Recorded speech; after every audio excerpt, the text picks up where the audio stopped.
শুভ সকাল আমার প্রিয় বন্ধুরা, কেমন আছো সবাই? আশা করছি সকলে খুব ভালো আছো আর সুস্থ আছো। আমরাও খুব ভালো আছি। সকালে সব বাসি কাজকর্মগুলো সেরে নিয়েছি। তারপর একটু বেলা করে না মা একটা বাঁধাকপি কুচোয় দিচ্ছিল। আর আজকে মা বলছে যে বাঁধাকপির বড়া করতে, আর আমি এদিকে কারেন্টের ইন্ডাকশানে আমি সেদ্ধ ভাত বসিয়ে দিচ্ছি। এদিকে ভাত হবে আর ওইদিকে গ্যাসে আমি বড়াটা করে নেব। আজকে সত্যিই অনেকটা দেরিতে উঠেছি, সেজন্য শাশুড়ি বৌমা দুজনে মিলে সংসারের কাজগুলো সেরে নিলাম। এদিকে ভাত বসিয়ে দিয়েছি। আর মা বলল, এই যে রান্নাঘরের যে পর্দাটা বানানো ছিল চট দিয়ে, বলছে এটা একটু ঠিক করে দাও। সেজন্য আমি কাঁচি আর প্লাস নিয়ে লেগে পড়েছি, কারণ এটা খুলতে পারছিলাম না, দাদু কিভাবে যেন লাগিয়ে দিয়েছিল। এখন আমি চটটা কাঁচি দিয়ে কেটে নিচ্ছি, আরও একটা নতুন চট এখানে আমি সেলাই করে দেবো। আমাদের এই ভাঙাচোরা রান্নাঘরটাকে মাঝে মাঝে একটু গুছিয়ে রাখার চেষ্টা করি। ধুলো বালি, এই যে কালি চুলি সব একবারে একসাথে মিলেমিশে থাকে না। আমাদের তো ছোট্ট রান্নাঘর, এর মধ্যেই রান্নাবান্না সব কিছু করতে হয়। আর আমাদের যেহেতু উনুনে রান্না করতে হয়, সেজন্য প্রচুর পরিমাণে কালি ওঠে। দেখো, এই যে চটটা কাটছি, এতে কিন্তু প্রচুর পরিমাণে কালি আছে। আমাদের না আলু যে লাগিয়েছিলাম তাতে আমরা অনেক বস্তা পেয়েছি, সারের বস্তা। তাই একটা নতুন বস্তা কেটে আমি এখানে লাগিয়ে দেব। আজকে দুপুরে রান্নাবান্নাটা মাই করবে। মাকে বলেছি, তুমি আজকে রান্নাটা করো, আর আমি এখানে একটু বাগিয়ে দিচ্ছি। তাই একটা চট মাপ করে দেখলাম একটু ছোট হচ্ছে, তাই মাকে বললাম কি দেব।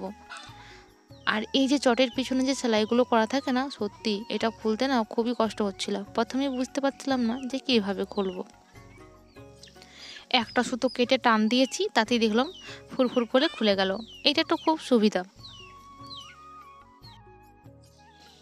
বস্তার সেলাইটা খুব সুন্দর করে আমি খুলে দিলাম। এবার বস্তাটা মাঝ বরাবর কেটে নেব। নতুন বস্তা এগুলো বাবা রেখে দিয়েছিল একটা বড় করে তিরপল বানানোর জন্য।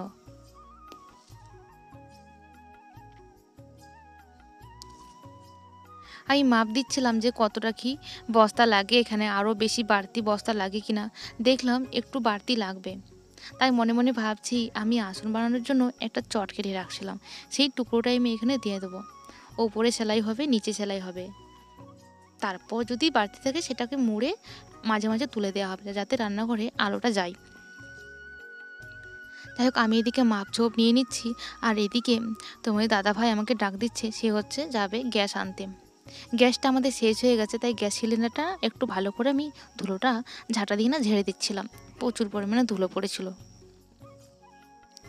গ্যাসটা শেষ হয়ে গেছে আর 2 দিন হলো। যা কিছু সব ইন্ডাকশানেই হচ্ছে, খুবই অসুবিধা হচ্ছে। সেজন্য না এই যে গ্যাসটা ভরতে নিয়ে যাচ্ছে। আর গ্যাস ছাড়া আমাদের রুটি হয় না। আর এই যে জগাই মাথায় আসছে, এরা দুজনে আসছে, তো ছোটরা চলে গেল, সোনার 2 ভাই।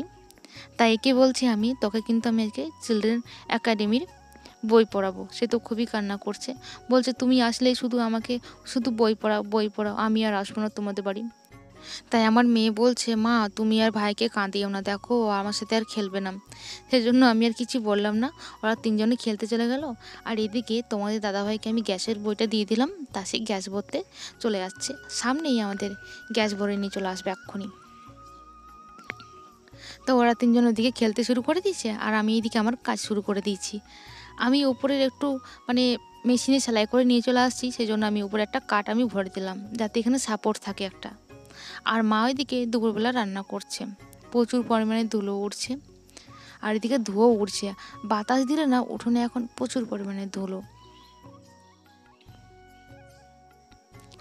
দেখছিলাম ঢুকছিল না, তাই আবার ভালো করে খুলে আবার ভালো করে, এই যে লাঠিটা ছিল এই যে কাঠটা, এই কাঠটা ছোট হয়ে গেছে। তাই ওর সাইজে আমি আর একটা বড় কাঠ নিয়ে আসবো। আমাদের যেহেতু কাঠের কাজ করে না, সেই জন্য এইসব কাঠগুলো থাকে আমাদের বাড়িতে, খুব কাজে লাগে অসময়ে। ওদিকে রান্নাঘরটা ঠিক করে আমি যে জামা কাপড়গুলো আমি ভিজতে দিয়ে গেছিলাম, সেগুলো আমি এখন কেচে নিচ্ছি।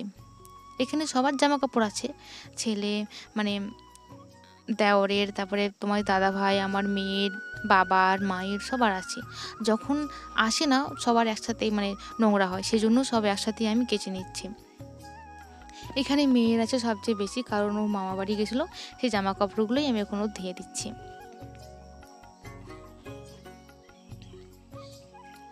ওই পাশে কলের পাড়ে আমি কাটছিলাম না, কারণ মা বলল এই পাশে হচ্ছে যে জলের পাইপ খাটানো আছে, ওই জায়গায় চলে যাও, এখানে কাচবো আর একবারে ধুয়ে নিয়ে সামনেই তারে মিলে দেবো।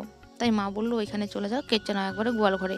এটা হচ্ছে আমাদের গোয়াল ঘরের পেছন দিকটা।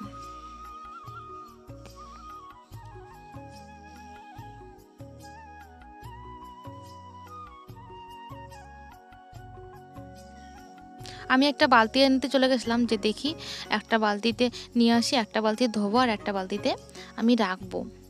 এই দেখো আমার মেয়ে চলে এসেছে এখানে ওস্তাদি করতে। নির্মাতে যে গেজা গেজা হয় না ফেনা, ওগুলো এখন হাত দেবে। তাই আমি যেই চলে আসছি ভয়ে না দৌড়ে পালিয়ে গেছে। আমি ওকে বকা দিলাম যে ওখানে তুই কী করিস, সেই জন্য না ভয়েতে চলে গেছে। আমি একটা বালতি নিয়ে আসি, একটা বালতি ধোবো আর একটা বালতিতে রাখবো, তাহলে সুবিধা হবে একটু।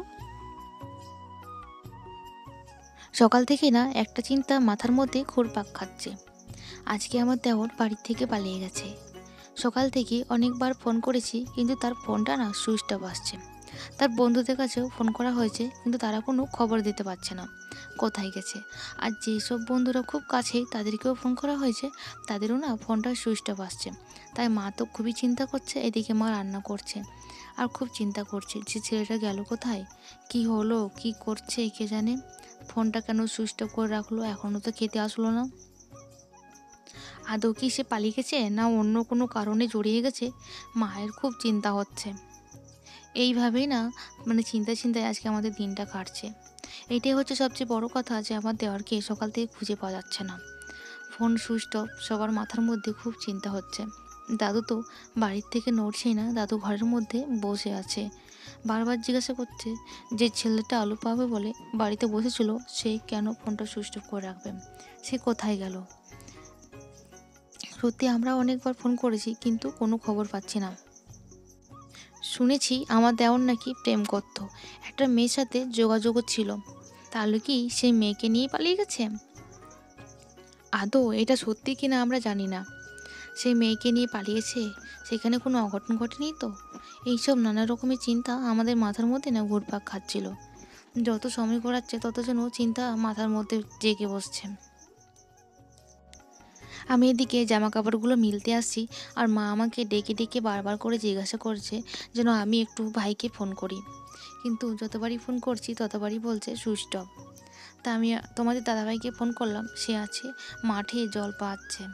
যেহেতু আজকে জল পাওয়ানোর কথা ছিল ভাইয়ের, তা ভাই তো বাড়ির থেকে পালিয়ে গেছে, তার কোনো খোঁজ পাওয়া যাচ্ছে না। তাই তোমাদের দাদাভাই জল পাচ্ছে আজকে মাঠে। দুপুরবেলা সব কাজ সেরে আমি চলে যাচ্ছি এই যে ভাত নিয়ে মাঠে, কারণ তোমাদের দাদাভাই বলেছিল যে তুমি ভাত নিয়ে যাবা মাঠে, আমি আর বাড়ি আসবো না। সেই জন্য আমিও না খেয়ে একবারই দুজনের ভাত নিয়ে আমি মাঠে চলে যাচ্ছি। আগে মাঠে আসছিলাম এই সর্ষে গাছে ফুল ছিল, এবারে মাঠে আসছি দেখছি শুধু সর্ষে। আমি মাঠে চলে আসছি আর তোমাদের দাদাভাই সেই মাথায় আছে, তাই আমাকে ডাকলো যে তুমি ভাতগুলো নিয়ে এইখানে চলে আসো। তো এই যে আমাদের বাঁধাকপি এখনও বাঁধিনি, জল যাচ্ছে নালায়। তা আমি যখন ভাত খেতে বসেছিলাম তখনই খবর আসলো যে ভাই একটা মেয়েকে নিয়ে পালিয়ে গেছে। তা আমরা দুজনে খেতে যেই বসেছি, ভাতগুলো না আর খেতে পারলাম না। আমাদের ফোন করে বলল যে শাড়ি টাড়ি নিয়ে সব একটা মন্দিরে চলে আসো। তাই তোমাদের দাদাভাইকে ডাক দিলাম আর দুজনে বেরিয়ে পড়লাম সেই মন্দিরের উদ্দেশ্যে। এখন বাজে রাত 8টা, আর এখন হচ্ছে বিয়ে। বিকেল থেকে আমরা শুধু মন্দিরে মন্দিরে ঘুরেছি, মন্দিরে অনেক হচ্ছে টাকা নিয়ে নিচ্ছে, টাকা চাইছে। সেজন্য আমাদের সামনে, বাড়ির সামনে একটা কালী মন্দির ছিল, সেখানে আমরা নিয়ে আসছি ওদের দুজনকে। এদিকে মন্দিরে মন্দিরে ঘুরে বেড়াচ্ছি, বিয়ের কোনো ঠিক হচ্ছে না। মেয়ের বাড়ির থেকে পুলিশে কমপ্লেন করেছে। কাকা শ্বশুরমশাই আমাদেরকে মন্দিরে ফোন করে জানালো যে যেন তাড়াতাড়ি করে বিয়েটা দিয়ে দেওয়া হয়। থানার থেকে ফোন করেছিল আর সব ঘটনা শুনে নিল। সেই জন্য আমরা খুব টেনশনে ছিলাম, আর ঠাকুরমশাইকে বললাম যেন তাড়াতাড়ি বিয়েটা দিয়ে দেওয়া হয়। তাই ঠাকুরমশাই তার রীতিমতো প্রণাম করতে বলল তাদেরকে। আর আমাদের সব ক্যামেরাম্যানগুলো সবাই রেডি ছিল ফটো তোলার জন্য, খুবই ভালো লাগছিল। ঠাকুরমশাই মন্ত্র পড়ছে, আর এইটা হচ্ছে 10 মাথা কালী মন্দির। তো যাই হোক, তারা সুস্থভাবে বাড়ি ফিরে আসছে, তাদের বিয়ে হচ্ছে আজকে। ওরা যেন ভালো থাকে, সুস্থ থাকে, এভাবে যেন সারা জীবন থাকে একসাথে, কোনো ঝগড়া ঝামেলা যেন না হয়। আমাদের ইচ্ছেতেই বিয়েটা হয়েছে, কারণ প্রথমেই বাবা মা আর ভাই তিনজনে দেখতে গেছিলো। সেই প্রথম দেখাতে তাদের ভালো লাগা শুরু হয়। ওরা দুজনকে পছন্দ করতো, কিন্তু ওদের বাড়ির থেকে কেউ মানছিল না। সেই জন্য তারা এই পথটাই বেছে নিল। আমাদের বাড়ির থেকে যেহেতু সবাই আমরা রাজি ছিলাম, আমাদের বাড়ির দিক থেকে কোনো অসুবিধাই ছিল না। তারা বিয়ে করে সোজা তাদেরকে আমরা বাড়ি নিয়ে চলে যাব। তো সত্যি খুব ভালো লাগছে, আমাদের বাড়িতে একটা নতুন বউ যাবে, আরও একজন সদস্য বাড়বে। এখানে সিঁদুরদান হচ্ছে, আর সব ক্যামেরাম্যানগুলো তো সব একবারে পুরো রেডি ছিল ছবি তোলার জন্য। আর সত্যি কথা বলতে আজকে এখানে একজন বড় ইউটিউবার উপস্থিত আছে, যেটা ভাইয়ের ফ্রেন্ড। সে হচ্ছে নন্দী কৃষি ভাণ্ডারের সুমন নন্দী, যেটা আমাদের সম্পর্কে ভাই হয়, আমরা ভাই বলে ডাকি। তো যাই হোক বন্ধুরা, আজকে আমরা ভিডিওটা এখানেই শেষ করছি। পরের পর্ব আরও শুরু হবে, বিয়ে অনুষ্ঠান সবটাই তোমাদের সাথে শেয়ার করব। তো বন্ধুরা, আজকের ভিডিওটা এখানেই শেষ করছি। দেখা হবে আরও নতুন ভিডিওতে।